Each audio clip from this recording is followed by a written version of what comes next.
बिस्मिल्लाहिर्रहमानिर्रहीम। मुआविन उर्दू चैनल में आपका खैर मकदम है।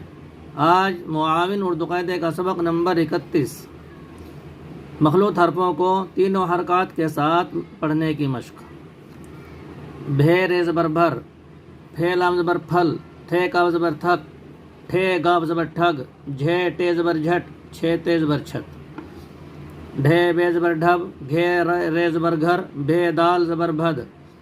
मिलने के बाद दाल की नोक ऊपर को जाती है, रे की तरह बनती है, दाल पड़ा जाता है, ये दाल है। भे दाल ज़बर भद और रे नीचे को जाता है, इसकी नोक नहीं निकलती है। मौलवी साहब बच्चों को ये बार बार समझाएंगे।